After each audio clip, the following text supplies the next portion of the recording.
ಆಕಾಶವಾಣಿ ಭರವಸೆ ಹೊನಲು ವೈದ್ಯರ ಕಿವಿಮಾತು ಪ್ರಾಯೋಜಿತ ಸರಣಿ. ಪ್ರಾಯೋಜಕರು ಟ್ರಸ್ಟ್ವೆಲ್ ಹಾಸ್ಪಿಟಲ್ಸ್, ಜೆಸಿ ರಸ್ತೆ, ಬೆಂಗಳೂರು. ಬೆಂಗಳೂರಿನ ಮಲ್ಟಿ ಸ್ಪೆಷಾಲಿಟಿ ಆಸ್ಪತ್ರೆ ಟ್ರಸ್ಟ್ವೆಲ್ ಹಾಸ್ಪಿಟಲ್ಸ್. ಒಂದೇ ಸೂರಿನಡಿ ಹಲವು ಸೌಲಭ್ಯಗಳು. Super speciality tertiary care hospital intra operative 3D MRI-ನೊಂದಿಗೆ ಅತ್ಯಾಧುನಿಕ ತಂತ್ರಜ್ಞಾನ ಹೊಂದಿದೆ. ಅನುಭವಿ ತಜ್ಞ ವೈದ್ಯರ ಸೇವೆ ಲಭ್ಯ. ಹಿರಿಯ ನಾಗರಿಕರಿಗೆ ಡಿಸ್ಕೌಂಟ್ ಪ್ಯಾಕೇಜ್. 24/7 emergency care. ಸುಸಜ್ಜಿತ ಪಾರ್ಕಿಂಗ್ ಸೌಲಭ್ಯ. ಟ್ರಸ್ಟ್ವೆಲ್ ಹಾಸ್ಪಿಟಲ್ಸ್, ಜೆಸಿ ರಸ್ತೆ, ಬೆಂಗಳೂರು. ಹೆಚ್ಚಿನ ಮಾಹಿತಿಗೆ 45666777. ಟ್ರಸ್ಟ್ವೆಲ್ ಹಾಸ್ಪಿಟಲ್ಸ್. ಕೇಳಿ ಪ್ರಾಯೋಜಿತ ಸರಣಿ ಭರವಸೆ ಹೊನಲು. ಭರವಸೆ ಹೊನಲು ವೈದ್ಯರ ಕಿವಿ ಮಾತು ಸರಣಿ ಕಾರ್ಯಕ್ರಮಕ್ಕೆ ಆತ್ಮೀಯವಾದ ಸ್ವಾಗತ. ಇಂದಿನ ಕಾರ್ಯಕ್ರಮದಲ್ಲಿ ನಮ್ಮ ಜೊತೆಗಿದ್ದಾರೆ ಟ್ರಸ್ಟ್ವೆಲ್ ಹಾಸ್ಪಿಟಲ್ನ ಡಾಕ್ಟರ್ ಅನುಷಾ ಶರ್ಮಾ PS ಅವರು. ಡಾಕ್ಟರೇ, ಕಾರ್ಯಕ್ರಮಕ್ಕೆ ಸ್ವಾಗತ. ನಮಸ್ಕಾರ. ನಮಸ್ಕಾರ. ಪ್ರೀ ಡಯಾಬಿಟಿಕ್ ಅಲ್ಲಿ ನಾವು ರಿವರ್ಸ್ ಮಾಡ್ಕೊಂಡ್ರೆ ಹೇಗೆ ಅವರು ಆ ಲೈಫ್ ಸ್ಟೈಲ್ ನ ಚೇಂಜ್ ಮಾಡ್ಕೊಂಡು ಡಯಾಬಿಟೀಸ್ ಬರ್ದೇ ಇರೋ ಹಾಗೆ 6.5 ದಾಟದೇ ಇರೋ ಹಾಗೆ ನೋಡ್ಕೋಬಹುದು? ಸೊ ಬಂದು ಕಾರ್ಬೋನೇಟೆಡ್ ಡ್ರಿಂಕ್ಸ್ ಅದನ್ನೇನಂತೀವಿ ಅದನ್ನ ಕಮ್ಮಿ ಮಾಡ್ಕೋಬೇಕು. ಅಂಡ್ ಆಹಾರದಲ್ಲಿ ಅವ್ರಿಗೇನ್ ಅನ್ಸುತ್ತೆ ನಾನು ರೈಸ್ ಬಿಟ್ಟಿದ್ದೀನಿ ಅಂತ. ಆದ್ರೆ ಆ ತರ ಆಗೋದಿಲ್ಲ. ರೈಸ್ ಆಗ್ಲಿ, ರಾಗಿ ಆಗ್ಲಿ, ಚಪಾತಿ ಆಗ್ಲಿ ಎಲ್ಲದೂ ಕಾರ್ಬೋಹೈಡ್ರೇಟ್ ಕಂಟೆಂಟ್ಸ್ ಇರುತ್ತೆ. ಸೊ ಹಂಗಾಗಿ ಪ್ಲಾನ್ಡ್ ಆಗಿರ್ಬೇಕಂದ್ರೆ ಕಾರ್ಬೋಹೈಡ್ರೇಟ್ಸ್, ಪ್ರೋಟೀನ್ಸ್ ಅಂಡ್ ಕೊಲೆಸ್ಟ್ರಾಲ್ ನ ಅದು ಕಾರ್ಬೋಹೈಡ್ರೇಟ್ಸ್ ಕಮ್ಮಿ ಮಾಡಿ ಪ್ರೋಟೀನ್ಸ್ ಅಂದ್ರೆ ಸೊಪ್ಪು, ತರಕಾರಿ, ಮೊಳಕೆ ಕಟ್ಟಿದ ಕಾಳುಗಳು, ಪಲ್ಯಗಳು ಅದನ್ನ ಆಡ್ ಮಾಡ್ಕೋಬೇಕು. ಅಂಡ್ ಫಿಸಿಕಲ್ ಆಕ್ಟಿವಿಟಿ ತುಂಬಾ ಇಂಪಾರ್ಟೆಂಟ್. ಅಟ್ಲೀಸ್ಟ್ ದಿನಕ್ಕೆ ಗೈಡ್ಲೈನ್ಸ್ ಪ್ರಕಾರ ಅಂದ್ರೆ ದಿನಕ್ಕೆ 30 ನಿಮಿಷ ಅದಕ್ಕೋಸ್ಕರ ವಾಕಿಂಗ್, ಏರೋಬಿಕ್ ಎಕ್ಸಸೈಸಸ್ಗೆ ಇಟ್ಕೋಬೇಕು. ಅಟ್ಲೀಸ್ಟ್ 5 days a week ಅವ್ರು ಮಾಡ್ಲೇಬೇಕು. 150 ನಿಮಿಷ is important. So younger age ಅಲ್ಲಿ ಬಂದಾಗ ನಾವು ಸ್ವಲ್ಪ ಜಾಸ್ತಿ ಹೇಳಿರ್ತೀವಿ 45 minutes ಅಂದ್ರೆ ಅವ್ರು ಅಟ್ಲೀಸ್ಟ್ 30 minutes ಅಲ್ಲಿ ಬಂದು ನಿಲ್ಲಿಸ್ತಾರೆ. ಸೊ ಫಿಸಿಕಲ್ ಆಕ್ಟಿವಿಟಿ ಅಂಡ್ ಊಟದಲ್ಲಿ ಸ್ಪೇಸಿಂಗ್ ಇರಬೇಕು. ಮೋರ್ ಆಫ್ ಇಟ್ ಇಸ್ ಸ್ವಲ್ಪ ವೇಟ್ ಲಾಸ್ ಕೂಡ ಅವರು ಬಿಕಾಸ್ ಪ್ರೀ ಡಯಾಬಿಟಿಸ್ ಅಲ್ಲಿ ಅವ್ರಿಗೆ ವೇಟ್ ಲಾಸ್ ಇನ್ನೂ ಆಗಿರಲ್ಲ. ಸೊ ಹಾಗಾಗಿ ಅವ್ರು ಸ್ವಲ್ಪ ಅವ್ರ ವೇಟ್ ಲಾಸ್ ಬಗ್ಗೆ ಇದು ಮಾಡಿದಾಗ ರೆಸಿಸ್ಟೆನ್ಸ್ ಕಮ್ಮಿ ಆಗುತ್ತೆ. ಸೊ ಅವಾಗ they can always keep it under check. But ಇದೆಲ್ಲ ಮಾಡಿನೂ ಚೆಕ್ ಮಾಡ್ಲಿಲ್ಲ ಅಂದ್ರೆ ಉಪಯೋಗ ಬರೋದಿಲ್ಲ. ಬಿಕಾಸ್ ಅವ್ರು ಒಂದಿನ ಚೆಕಿಂಗ್ ನಡೆಯಲ್ಲ. ಸೊ ಅವ್ರು ಮಾಡ್ತಾ ಇರ್ಬೇಕಾಗತ್ತೆ. ರೈಸು, ರಾಗಿ ಮತ್ತೆ ಗೋಧಿ ಇವನ್ನೆಲ್ಲ ಉಪಯೋಗಿಸೋದು ಕಡಿಮೆ ಮಾಡಿದ್ರೆ ಇದನ್ನ ಮೇಂಟೈನ್ ಮಾಡ್ಬೋದು ಅಂತ ಹೇಳ್ತಾ ಇದ್ರೆ. ಬಟ್ ಈಗ ನಾವು ನೋಡೋ ಪ್ರಕಾರ ಎಲ್ಲರಿಗೂ ಡಯಾಬಿಟೀಸ್ ಅನ್ನೋ ಪದ ಬಂದ ತಕ್ಷಣನೇ ಅವ್ರಿಗೆ ಅನ್ಸುತ್ತೆ ಅನ್ನ ಊಟ ಮಾಡ್ತಾ ಇದ್ದೀನಿ ಅದಕ್ಕೆ ಜಾಸ್ತಿ ಆಗ್ತಿದೆ, ಅನ್ನ ಬಿಟ್ಬಿಡ್ಬೇಕು. ಇವತ್ತಿಂದ ರಾಗಿ ಗಂಜಿ ಕುಡಿಬೇಕು, ಇಲ್ಲ ರಾಗಿ ಮುದ್ದೆ ತಿನ್ಬೇಕು, ಇಲ್ಲ ಅಂತಂದ್ರೆ ಚಪಾತಿ ತಿನ್ಬಹುದು. 3 ಹೊತ್ತು ಚಪಾತಿ ತಿಂದ್ರು ನನಗೆ ಡಯಾಬಿಟೀಸ್ ಬರಲ್ಲ ಅನ್ನೋದೊಂದು ಮಿತ್ತಿದೆ. ನೀವೇನ್ ಹೇಳ್ತೀರಾ? ಅದು ಖಂಡಿತ ಮಿತ್ತೇನೆ. ಸೊ ಆಕ್ಚುಲಿ ಯಾವುದೇ ಅದ್ರದ್ದು ಕಾರ್ಬೋಹೈಡ್ರೇಟ್ಸ್ ಏನಂದ್ರೆ ರೈಸಿಗೆ ನಿಮ್ಗೆ 2 ಗಂಟೆಗೆ ಹಶ್ವಾಗ್ಬೋದು, ಗೋಧಿಗೆ ನಿಮ್ಗೆ ಒಂದು 3 ರಿಂದ 4 ಗಂಟೆಗೆ ಹಶ್ವಾಗ್ಬೋದು, ರಾಗಿಗೆ ಒಂದು 5 ರಿಂದ 6 ಗಂಟೆಗೆ ಹಶ್ವಾಗ್ಬೋದು. ಬಟ್ ಆದ್ರೆ ಅದೆಲ್ಲ ಕಾರ್ಬೋಹೈಡ್ರೇಟ್ಸ್. ನಾವಾಗಂತ ತಿನ್ಬೇಡಿ ಅಂತ ಯಾರು ಹೇಳಲ್ಲ. ನೀವು ಅದನ್ನ ಕಮ್ಮಿ ಮಾಡ್ಕೊಂಡು ಸೊಪ್ಪು, ತರಕಾರಿ, ಪಲ್ಯಗಳಲ್ಲಿ ನಿಮ್ದು ಅಂದ್ರೆ ಸಾಂಬಾರ್ ಏನ್ ಮಾಡ್ತಾರೆ ಅದರಲ್ಲಿ ನೀವು ನ್ಯೂಟ್ರಿಷನ್ ಬರಬೇಕು. ಬಿಕಾಸ್ ಡಯಾಬಿಟಿಸ್ ಅಂದ ತಕ್ಷಣ ನಾನು ಅದನ್ನ ಬಿಟ್ಟೆ ಅಂತ ಹೇಳೋದ್ರಲ್ಲಿ ಏನು ಬರೋದಿಲ್ಲ. ಆದ್ರೆ ದೇಹಕ್ಕೆ ಆ ನ್ಯೂಟ್ರಿಷನ್, ಫೈಬರ್ಸ್ ಎಲ್ಲದೂ ಅಗತ್ಯ ಇರುತ್ತೆ. ಅದ್ರ ಜೊತೆ ಕಾಂಪನ್ಸೇಟ್ ಮಾಡ್ಕೋಬೇಕು. ಬಟ್ ಆದ್ರೆ ರೈಸ್, ರಾಗಿ, ಚಪಾತಿ ತಗೊಂಡಾಗ ಗ್ಲೈಸೆಮಿಕ್ ಇಂಡೆಕ್ಸ್ ಅಂತೀವಿ ಏನು ಅವೆಲ್ಲ ಕನ್ವರ್ಟ್ ಆಗೋದು ಶುಗರ್ ಆಗಿ ಆಗ್ತಾ ಇರುತ್ತೆ. ಸೊ ಹಂಗಾಗಿ ಯಾವುದೇ ತಗೊಂಡ್ರು ಕ್ವಾಂಟಿಟಿ ಕಮ್ಮಿ ಮಾಡಿ ಸ್ವಲ್ಪ ಪ್ರೋಟೀನ್ ಸ್ವಲ್ಪ ಇಂಪ್ರೂವ್ ಮಾಡ್ಕೊಂಡು they should have a balanced meal. ಹಾಗಂತ ಪೂರ್ತಿ ಬಿಟ್ಬಿಡ್ಬೇಕು, ಹಣ್ಣೇನು ತಗೋಬಾರ್ದು, ಇದೆಲ್ಲ ಖಂಡಿತ ಮಿತ್. ಸೊ ಹಣ್ಣಲ್ಲೂ ಆಪಲ್, ಆರೆಂಜ್, ಮೋಸಂಬಿ ಅದೆಲ್ಲದು ಗ್ಲೈಸೆಮಿಕ್ ಇಂಡೆಕ್ಸ್ ಏನಂತೀವಿ ಅಂದ್ರೆ ಶುಗರ್ ಲೆವೆಲ್ಸ್ ಅದು ತುಂಬಾ ಜಾಸ್ತಿ ಇರೋದಿಲ್ಲ. ಸೊ ಹಂಗಾಗಿ ಆ ನಾರಿನಂಶ ದೇಹಕ್ಕೆ ಬೇಕಾಗಿರುತ್ತೆ. ಈ ತರಕಾರಿಗಳಲ್ಲಿ ಯಾವುದ್ರಲ್ಲಿ ನಾರಿನಂಶ ಜಾಸ್ತಿ ಇದೆ ಡಾಕ್ಟರ್? ಸಾಮಾನ್ಯವಾಗಿ ಡಾಕ್ಟರ್ ಹೇಳ್ತಾರೆ ಸೊಪ್ಪು, ತರಕಾರಿ ತಿನ್ನಬಹುದು ಅಂತ ಹೇಳ್ತಾರೆ. ಆದ್ರೆ ಜನಗಳಿಗೆ ಮತ್ತೆ ಕನ್ಫ್ಯೂಷನ್. ಸೊಪ್ಪು ಅಂದ್ರೆ ಯಾವ್ದು ತಿನ್ನೋದು, ತರಕಾರಿ ಅಂದ್ರೆ ಯಾವ್ದು ತಿನ್ಬೇಕು, ಯಾವ್ದು ತಿಂದ್ರೆ ಶುಗರ್ ಜಾಸ್ತಿ ಆಗುತ್ತೆ, ಯಾವ್ದು ತಿನ್ಲಿಲ್ಲ ಅಂದ್ರೆ ಶುಗರ್ ಕಡಿಮೆ ಆಗುತ್ತೆ, ಹೇಗೆ ಮೇಂಟೈನ್ ಮಾಡೋದು, ಇದು ಕೂಡ ಅವ್ರ ತಲೆಯಲ್ಲಿ ಓಡ್ತಾ ಇರುತ್ತೆ. ಹಾಗಾಗಿ ಈ ಪ್ರಶ್ನೆ ಕೇಳ್ತಾ ಇದ್ದೀನಿ. ಸೊ ಶುಗರ್ ಜಾಸ್ತಿ ಮಾಡೋ ತರಕಾರಿಗಳು ಅಂತ ಅಂದ್ರೆ ಪೊಟ್ಯಾಟೊ ಅಂದ್ರೆ ಆಲೂಗಡ್ಡೆ, ಗೆಣಸು, ಇದರಲ್ಲಿ ಅದ್ರದ್ದು ಗ್ಲೈಸೆಮಿಕ್ ಇಂಡೆಕ್ಸ್ ಅಂತ ಅಂದ್ರೆ ಶುಗರ್ ಕಂಟೆಂಟ್ ತುಂಬಾ ಜಾಸ್ತಿ ಇರುತ್ತೆ. ಅದೇ ನಿಮ್ಗೆ ಕ್ಯಾರೆಟ್ ಇರ್ಬೋದು, ಬೀನ್ಸ್ ಇರ್ಬೋದು, ಇದರಲ್ಲಿ ಮೂಲಂಗಿ, ಇದರಲ್ಲಿ ನಾರಿನ ಅಂಶನೂ ಚೆನ್ನಾಗಿರುತ್ತೆ ಅಂಡ್ ಅದ್ರದ್ದು ಗ್ಲೈಸೆಮಿಕ್ ಇಂಡೆಕ್ಸ್ ಕೂಡ ಸ್ವಲ್ಪ ಕಮ್ಮಿ ಇರುತ್ತೆ. ಅಂದ್ರೆ ನೀವು ಹೇಳ್ತಾ ಇದ್ದೀರಾ ಕ್ಯಾರೆಟ್ ತಿನ್ನಬಹುದು ಅಂತ?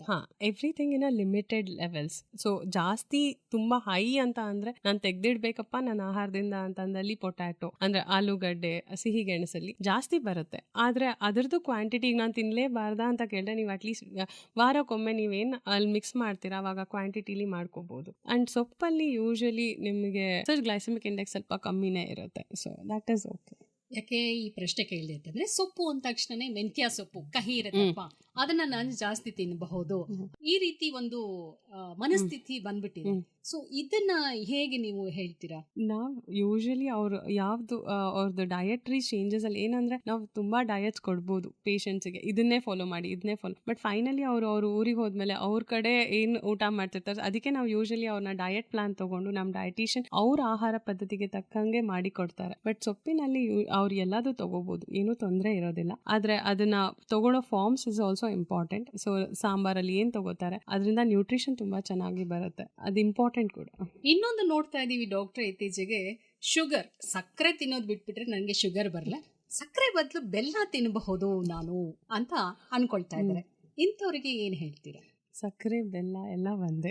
ಸಕ್ಕರೆ ಬೆಲ್ಲ ಹನಿ ಅದೇನು ಜೇನುತುಪ್ಪ ಎಲ್ಲ ತಗೊಂಡ್ರೆ ನಮಗೆ ಕಮ್ಮಿ ಶುಗರ್ ಅನ್ನೋದು ತಪ್ಪು. ಆ ಥರ ಏನೂ ಕಮ್ಮಿ ಆಗೋದಿಲ್ಲ. ಸೊ ಅದು ಅದರಷ್ಟೇ ವ್ಯಾಲ್ಯೂ ಇರುತ್ತೆ ಅದಕ್ಕೂ ಕೂಡ. ಸೊ ಕಮ್ಮಿ ಮಾಡಬೇಕು ಅಂದರೆ ಖಂಡಿತ ಸಕ್ಕರೆನೂ ಕಮ್ಮಿ ಮಾಡಬೇಕು, ಬೆಲ್ಲನೂ ಕಮ್ಮಿ ಮಾಡಬೇಕು, ಆ್ಯಂಡ್ ಜೇನುತುಪ್ಪನೂ ಕಮ್ಮಿ ಮಾಡಬೇಕು. ಎಲ್ಲದರಲ್ಲೂ ಶುಗರ್ ಕಂಟೆಂಟ್ ಖಂಡಿತ ಇರುತ್ತೆ. So that's a myth that ನಾನು ಬೆಲ್ಲ ಟೀ ತಗೋತೀನಿ ಏನೂ ಆಗಲ್ಲ, ಆ ಥರ ಇರೋದಿಲ್ಲ. ಈಗ ಡಯಾಬಿಟೀಸ್ ಅಲ್ಲಿ ನಾನು ಇನ್ನೊಂದು ತರ ನೋಡ್ತಾ ಇದ್ದೀನಿ, ಮನೆ ಮದ್ದುಗಳು ಅಂತ ಮಾಡ್ಕೊಳ್ತಾ ಇದ್ದಾರೆ. ಮನೆಯಲ್ಲೇ ಒಂದಷ್ಟು ಕಹಿ ಪದಾರ್ಥಗಳನ್ನ ತಿಂದ್ರೆ, ನಾ ಹೇಳ್ದೆ ಆಗ್ಲೇನೆ ಮೆಂತ್ಯ ಸೊಪ್ಪು ಅಂತ ಹೇಳಿದೆ, ಹಾಗೆ ಮೆಂತ್ಯ ಕಾಳು ನೆನೆಸಿ ತಿನ್ನುವಂಥದ್ದಾಗಿರ್ಬಹುದು, ಅಥವಾ ಮೆಂತ್ಯ ಪೌಡ್ರನ್ನ ನೀರಿಗೆ ಮಿಕ್ಸ್ ಮಾಡ್ಕೊಂಡು ಕುಡಿಯೋದು, ಚಕ್ಕೆ ಪೌಡ್ರನ್ನ ಕುಡಿಯೋದು, ಈ ತರದೆಲ್ಲ ಮನೆ ಮದ್ದುಗಳನ್ನ ಮಾಡ್ತಾ ಇದ್ದಾರೆ. ಇದ್ರ ಬಗ್ಗೆ ಮನೆ ಮದ್ದುಗಳನ್ನ ನಾವು ಮಾಡಬೇಡಿ ಅಂತ ಹೇಳಲ್ಲ, ಯಾಕಂತಂದ್ರೆ ಅದ್ರದ್ದು ಲಾಂಗ್ ಟರ್ಮ್ ಏನ್ ಬೆನಿಫಿಟ್ ಇದೆ ಅದನ್ನ ಸ್ಟಡೀಸ್ ಅಲ್ಲಿ ನಮಗೆ ಅಷ್ಟೊಂದು ಮಾಹಿತಿ ಇರೋದಿಲ್ಲ. ನಮ್ದು ಪ್ರೂವನ್ ಡೇಟಾ ಇರುತ್ತೆ, ಯಾಕಂದ್ರೆ ಮಾತ್ರೆ ಕೊಟ್ಟು ಇಷ್ಟು ಕೊಟ್ವಿ, ಇಷ್ಟಾದ್ಮೇಲೆ ಇಷ್ಟು ಚೇಂಜಸ್ ಬಂತು ಅಂತ ಇರುತ್ತೆ. ಸೊ ನಾವು ಯಾವಾಗ್ಲೂ ಹೇಳೋದು, ನೀವು ಮನೆ ಮದ್ದು ಜೊತೆಗೆ ನಿಮ್ದು ಮೆಡಿಸನ್ ಏನಿರುತ್ತೆ ಅದನ್ನ ಖಂಡಿತ ತಗೋಬೇಕು. ಅದರಿಂದ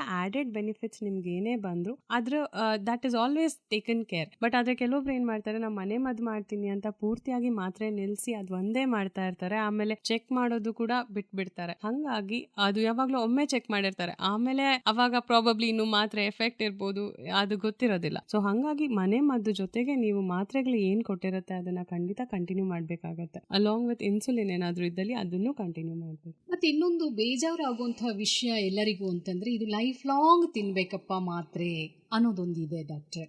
ಸೊ ಇವಾಗ ಏನಂತ ಅಂದ್ರೆ, ಯಾವಾಗ ಆಹಾರ ಪದ್ಧತಿಯಲ್ಲಿ ಚೇಂಜಸ್ ಮಾಡ್ಕೊಂಡು ಅವ್ರದ್ದು ಲೈಫ್ ಸ್ಟೈಲ್ ಅಲ್ಲಿ ಅಂದ್ರೆ ಎಕ್ಸಸೈಸಸ್ ಇರ್ಬೋದು ಅದೆಲ್ಲ ಚೇಂಜಸ್ ಮಾಡ್ಕೊಂಡಾಗ ಆ ಡಯಾಬಿಟಿಸ್ ರೆಮಿಷನ್ ಅಂತ ಅಂತೀವಿ, ಅಂದ್ರೆ ಕೆಲವೊಮ್ಮೆ ರಿಕ್ವೈರ್ಮೆಂಟ್ ಕಮ್ಮಿ ಆಗ್ಬೋದು. ಶುರು ಮಾಡಿದಾಗ ಇನ್ಸುಲಿನ್ ಇರ್ಬೋದು, ಮಾತ್ರೆ ಇರ್ಬೋದು, ಎಲ್ಲರಿಗೂ ಹಿಂಡರೆನ್ಸ್ ಇರುತ್ತೆ, ನಾ ಈಗ ಇನ್ಸುಲಿನ್ ಶುರು ಮಾಡಬೇಡಿ ಯಾಕಂದ್ರೆ ಅದು ನಂಗೆ ಜೀವನ ಪೂರ್ತಿ ಇರುತ್ತೆ. ಅದು ಎಲ್ಲ ಕಾನ್ಸೆಪ್ಟ್ಸ್ ಈಗ ತುಂಬಾ ಚೇಂಜ್ ಆಗಿದೆ. ಯಾಕಂದ್ರೆ ಪ್ರಾಬಬ್ಲಿ ಗ್ಲೂಕೋಸ್ ಲೋಡ್ ಅಂತೀವಿ, ಅಂದ್ರೆ ಟಾಕ್ಸಿಕ್ ಲೋಡ್ ತುಂಬಾ ಜಾಸ್ತಿ ಇದ್ದಾಗ ನಾವು ಪ್ರಿಸ್ಕ್ರೈಬ್ ಮಾಡಿರ್ತೀವಿ. ಆದ್ರೆ over A period of time ಅಂದ್ರೆ ಅವ್ರದ್ದು ಆಹಾರ ಚೇಂಜಸ್ ಮಾಡ್ಕೊಂಡಾಗ ಎಷ್ಟೊಂದು ಜನಕ್ಕೆ ಕಂಟ್ರೋಲ್ ಬರುತ್ತೆ, ಇನ್ಸುಲಿನ್ ನಿಲ್ಲಿಸ್ತಾರೆ, ಕೆಲವೊಬ್ರು ಮಾತ್ರೆಗಳನ್ನು ತುಂಬಾ ಇರೋದು ಕಮ್ಮಿ ಆಗ್ತಾ ಹೋಗುತ್ತೆ. ಬಟ್ ಆದ್ರೆ ಎಲ್ಲದಕ್ಕೂ ಬೇಸ್ ಲೈನ್ ಬಂದು ಅವರು ಫ್ರೀಕ್ವೆಂಟ್ ಆಗಿ ಚೆಕ್ ಮಾಡ್ಕೋತಾ ಇರಬೇಕು. ಸೊ ದಟ್ ಅದು ಇದು ನಿಲ್ಸಿದ್ರು, ಇವಾಗ ನಾನು ಮತ್ತೆ ನಾರ್ಮಲ್ ಆಗಿ ತಗೊಂಡ್ವಿ ಅಂತ ಅವ್ರಿಗೆ ಗೊತ್ತಾಗಲ್ಲ. ಅವ್ರ ಪ್ರಕಾರ ನಾವು ಡಯಟ್ ಫುಡ್ ಫಾಲೋ ಮಾಡ್ತಿದೀವಿ ಅನ್ಕೊಂಡಿರ್ತಾರೆ, ಬಟ್ ಅದು ಆ ತರ ಇರೋದಿಲ್ಲ. ಸೊ ಹಂಗಾಗಿ ಯಾವುದು ಫಾರ್ ಎವರ್ ಅಂತ ಇಲ್ಲ, ಬಟ್ ಆದ್ರೆ ಬೇಸ್ಡ್ ಆನ್ ದ ಅಂದ್ರೆ ಯಾವ ರಿಕ್ವೈರ್ಮೆಂಟ್ ಎಷ್ಟಿದೆ ದೇಹಕ್ಕೆ ಅನ್ನೋದ್ರ ಮೇಲೆ ಇರುತ್ತೆ. ಈಗ ಮನೆಯಲ್ಲೇ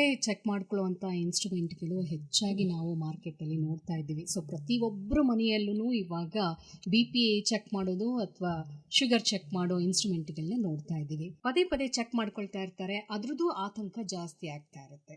ಇಂಥವ್ರಿಗೆ ನಿಮ್ಮ ಸಲಹೆ ಏನು ಡಾಕ್ಟರ್? ಮನೇಲೆ ಚೆಕ್ ಮಾಡ್ಕೊಳ್ಳೋದು ಉತ್ತಮನಾ?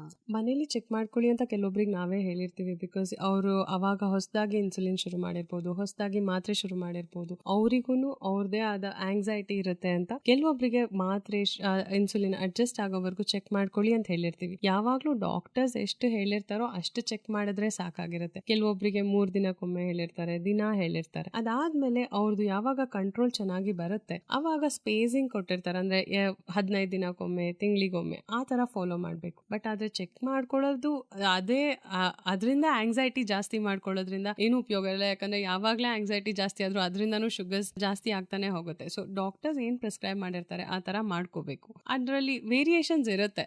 ಸೊ ಆ variations will always be taken care, ಅದನ್ನ ನೋಡ್ಕೊಂಡು ಮಾಡ್ಕೋಬಹುದು. ಮಧುಮೇಹದಿಂದ ಕಣ್ಣಿಗೂ ಕೂಡ ಎಫೆಕ್ಟ್ ಆಗುತ್ತೆ ಅಂತ ಹೇಳಿದ್ರಿ. ಸೊ ಅದು ಯಾವುದೇ ವಯಸ್ಸಿನಲ್ಲಿ ಆಗಬಹುದಾ ಅಥವಾ ವಯಸ್ಸಾದವರಲ್ಲಿ ಮಾತ್ರ ಈ ತರದನ್ನ ನಾವು ನೋಡಬಹುದಾ? ಯೂಶಲಿ ಏನಂದರೆ ಟೈಪ್ 1 ಡಯಾಬಿಟಿಸಲ್ಲಿ ಅದು ಗೊತ್ತಾಗಿ ಒಂದು 5 ವರ್ಷಕ್ಕೆ ಕಾಂಪ್ಲಿಕೇಶನ್ ಸೆಟ್ ಏನಾಗುತ್ತೆ ಅಂತ ಅಂತೀವಿ. ಗೊತ್ತಾಗಿ 5 ವರ್ಷದಿಂದ ವರ್ಷ ಕಣ್ಣಿನ ಪರೀಕ್ಷೆ ಮಾಡ್ತಾ ಇರ್ಬೋದು, ಬಿಕಾಸ್ ಕಾಂಪ್ಲಿಕೇಶನ್ ಬರಬಹುದು ಅಂತ. ಆದರೆ ಟೈಪ್ 2 ಡಯಾಬಿಟಿಸಲ್ಲಿ ಅವರಿಗೆ ಇವಾಗ ಬಂದಿರ್ಬೋದು, ಬಟ್ ಆದರೆ ಶುರುವಾಗಿ ತುಂಬ ದಿನಗಳಾಗಿರ್ಬೋದು. ಹಾಗಾಗಿ ಅವಾಗಿಂದಾನೇ ಕಣ್ಣಿನ ಪರೀಕ್ಷೆ ಮಾಡಿಸ್ತಾ ಇರಬೇಕು. ಸೊ ಅವಾಗ ಬಿಗಿನಿಂಗಲ್ಲಿ ಕೂಡ ಇರ್ಬೋದು. ಯೂಶಲಿ ಬ್ಲರಿಂಗ್ ಅಂದರೆ ಕಣ್ಣು ಬ್ಲರ್ ಆಗ್ತಾ ಇರ್ಬೋದು. ಬ್ಲರಿಂಗ್ ಆಫ್ ವಿಷನ್ ತುಂಬ ಕಾಮನ್ ಕಂಪ್ಲೇಂಟ್ಸ್. ಆದರೆ ಆದ್ಮೇಲೆ ತುಂಬ ದಿನಗಳಾದ್ಮೇಲೆ ಕ್ಯಾಟರಾಕ್ಟ್ ಬರ್ಬೋದು. ದಟ್ಸ್ ಆಲ್ ಏಜ್ ರಿಲೇಟೆಡು ಬರುತ್ತೆ, ಬಟ್ ಸಕ್ಕರೆ ಕಾಯಿಲೆಯಿಂದ ಸ್ವಲ್ಪ ಬೇಗನೂ ಬರುತ್ತೆ. ಸೊ ಹಾಗಾಗಿ ಕಣ್ಣಿಂದು ಪರೀಕ್ಷೆಗಳು ಮಾಡಿಸ್ತಾ ಇರಬೇಕು. ಟೈಮ್ ಬಂದು ಯೂಶಲಿ ಟೈಪ್ 2 ಡಯಾಬಿಟಿಸಲ್ಲಿ ಅವಾಗ್ಲೇನೂ ಇರ್ಬೋದು. ಅದಕ್ಕೆ ನಾವು ಡಯಾಗ್ನೋಸ್ ಆದ ತಕ್ಷಣ ಎಲ್ಲ ಟೆಸ್ಟು ಒಂದ್ಸಲಿ ಬೇಸ್ ಲೈನ್ ಮಾಡಿಸಿರುತ್ತೆ. ಟೈಪ್ 1 ಅಲ್ಲಿ 5 ವರ್ಷ ಟೈಮ್ ತಗೊಂಡು ಯೂಶಲಿ ಸ್ಟಾರ್ಟ್ ಆಗುತ್ತೆ. ಸ್ಥೂಲಕಾಯದವ್ರಿಗೆ ಹೆಚ್ಚು ಬರದ ಚಾನ್ಸಸ್ ಜಾಸ್ತಿ ಇರುತ್ತೆ. ನಿಯಮಿತವಾಗಿ ವಾಕಿಂಗ್ ಮಾಡಿಕೊಂಡು, ನಿಯಮಿತವಾಗಿ ವ್ಯಾಯಾಮ ಮಾಡಿಕೊಂಡು, ಡಯಟ್ ಫುಡ್ ತಿನ್ಕೊಂಡು ಇರ್ತೀನಿ ಅನ್ನೋದಾದ್ರೆ ಇದನ್ನ ತಡೆಗಟ್ಟಬಹುದಾ?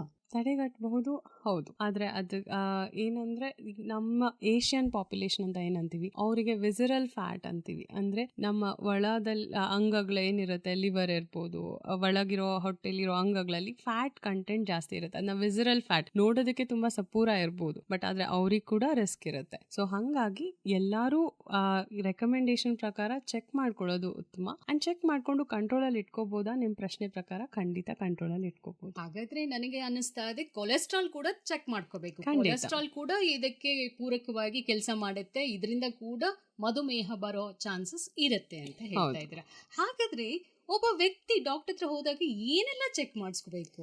ಸೊ ಏನೆಲ್ಲ ಚೆಕ್ ಮಾಡಿಸ್ಕೋಬೇಕು? ಯೂಶಲಿ ನಾವೀಗ 40 ಇಯರ್ಸ್ ಮೇಲ್ ಬಂದರೆ ಒಂದು ಮಾಸ್ಟರ್ ಹೆಲ್ತ್ ಚೆಕಪ್ ಅಂತ ಏನು ಹೇಳ್ತೀವಿ, ಅವರಿಗೆ ರಕ್ತದಲ್ಲಿ ಹಿಮೋಗ್ಲೋಬಿನ್ ಎಲ್ಲ ಕಂಟೆಂಟ್ಸ್ ಚೆನ್ನಾಗಿದೆಯಾ ಅಂತ. ಆ್ಯಂಡ್ ಲಿವರ್ ಟೆಸ್ಟ್ ನೋಡ್ತೀವಿ. ಅದಕ್ಕೆ ಬಿಕಾಸ್ ಫ್ಯಾಟ್ ತುಂಬಿದಾಗ ಎಲ್ಲರಿಗೂ ಇವಾಗ ಅಲ್ಟ್ರಾಸೌಂಡ್ ಸ್ಕ್ಯಾನ್ ಮಾಡ್ತಾರೆ, ಫ್ಯಾಟಿ ಲಿವರ್ ಅಂತ. ಸೊ ಆವಾಗ ಅದರಲ್ಲಿ ನಮಗೆ ಗೊತ್ತಾಗುತ್ತೆ ಲಿವರ್ ಫಂಕ್ಷನ್ಗೆ ಎಫೆಕ್ಟ್ ಆಗಿದೆಯಾ. ಆ್ಯಂಡ್ ಕೊಲೆಸ್ಟ್ರಾಲ್ ಚೆಕ್ ಮಾಡಿಸ್ಕೋಬೇಕಾಗತ್ತೆ, ಬಿಕಾಸ್ ಲಿವರಲ್ಲಿ ಫ್ಯಾಟ್ ಬಂದಾಗ ಅದಕ್ಕೆ ಬೇರೆ ಬೇರೆ ಕಾರಣಗಳಿರುತ್ತೆ. ಸೊ ಹಾಗಾಗಿ ಕೊಲೆಸ್ಟ್ರಾಲ್ ಚೆಕಿಂಗ್ ಮಾಡಲೇಬೇಕಾಗತ್ತೆ. And sugar one of the causes ಅದು ಲಿವರಲ್ಲಿ ಫ್ಯಾಟ್ ಬರೋದಕ್ಕೆ. ಆ್ಯಂಡ್ ಥೈರಾಯ್ಡ್ ಸಮಸ್ಯೆ ಕೂಡ ಇರ್ಬೋದು. ಆ್ಯಂಡ್ ಯೂರಿನ್ ಇನ್ಫೆಕ್ಷನ್ಸ್ಗೆ ಯೂರಿನ್ ರೊಟೀನಲ್ಲಿ ಅಥವಾ ಸಮ್ಟೈಮ್ಸ್ ಅಲ್ಲಿ ಶುಗರ್ ಕಾಣಿಸ್ಬೋದು. ಹಾಗಾಗಿ ಇದೆಲ್ಲ ಕಾಮನ್ ಟೆಸ್ಟ್ ನಾವು ಮಾಡಿಸ್ತೀವಿ. ಅದನ್ನ ನೋಡಿಕೊಂಡು this are the first line. ಇದಾದ್ಮೇಲೆ ನೆಕ್ಸ್ಟ್ ಏನಾದರೂ ಬೇಕಾದಲ್ಲಿ ಡಾಕ್ಟರ್ಸ್ ನಾವು ಹೇಳ್ತೀವಿ. ಸೊ ಒಟ್ಟಾರೆ ಹೇಳಬೇಕು ಅಂತಂದ್ರೆ ವರ್ಷಕ್ಕೊಂದ್ಸರಿ ಪೂರ್ತಿ ಹೆಲ್ತ್ ಚೆಕಪ್ ಮಾಡಿಸ್ಕೊಳ್ಳೋದು ತುಂಬಾ ಒಳ್ಳೇದು.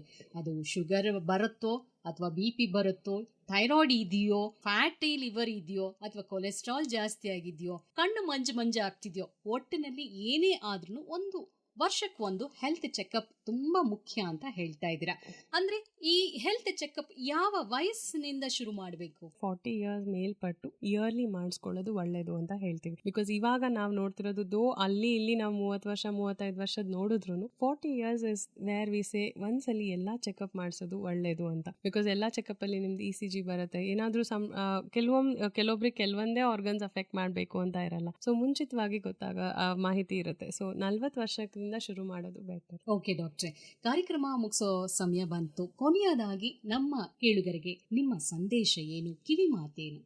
ಮಧುಮೇಹ ಇವಾಗ ತುಂಬಾ ಪ್ರಿವೆಲೆನ್ಸ್ ಜಾಸ್ತಿ ಆಗಿದೆ. ಅಂದ್ರೆ ಹೊಸದಾಗಿ ಬಂದಿರೋ ಸ್ಟಡಿ ಪ್ರಕಾರ 101 ಮಿಲಿಯನ್ ಜನಸಂಖ್ಯೆಯಲ್ಲಿ ನಾವು ಕಾಣಿಸ್ತಾ ಇದೆ ಅಂತ ಹೇಳ್ತೀವಿ. ಪ್ರೀ ಡಯಾಬಿಟಿಸ್ ಅದು 131 ಮಿಲಿಯನ್. ಸೊ ಈ 131 ಮಿಲಿಯನ್ ಡಯಾಬಿಟಿಸ್ ಆಗಿ ಕನ್ವರ್ಟ್ ಆಗೋದು ತುಂಬಾ ಬೇಗ ಆಗಬಹುದು. ಹಾಗಾಗಿ ನಾವು ನಮ್ದು ಚೆಕ್ ಮಾಡ್ಕೋತಾ ಇರಬೇಕು. ಡಯಟ್ ಅಲ್ಲಿ ಚೇಂಜಸ್ ಏನಿರುತ್ತೆ, ಹೆಲ್ದಿ ಲೈಫ್ ಸ್ಟೈಲ್ ಅಂತ ಏನ್ ಹೇಳ್ತೀವಿ, ಎಕ್ಸರ್ಸೈಸಸ್ ಅಂತ ಏನ್ ಹೇಳ್ತೀವಿ, ಅದನ್ನೆಲ್ಲದನ್ನು ಅಳವಡಿಸ್ಕೋಬೇಕು. ಇವಾಗಿಂದ ಅಳವಡಿಸ್ಕೊಂಡಲ್ಲಿ ಅದು ನಿಮ್ಮನ್ನ ಲಾಂಗ್ ಟರ್ಮಿಗೆ ಡಯಾಬಿಟಿಸ್ ಫ್ರೀ ಆಗಿ ಇಡ್ಬೋದು. ಅಂಡ್ ಬಂದಾಗ ಕರೆಕ್ಟ್ ಆಗಿ ಅದಕ್ಕೆ ಆದ ಕಾಂಪ್ಲಿಕೇಶನ್ಸ್ ಬಂದಿದ್ಯಾ ಅಂತ ನೋಡ್ಕೋಬೇಕು. ರೆಗ್ಯುಲರ್ ವಿಸಿಟ್ಸ್ ಇಟ್ಕೋಬೇಕು.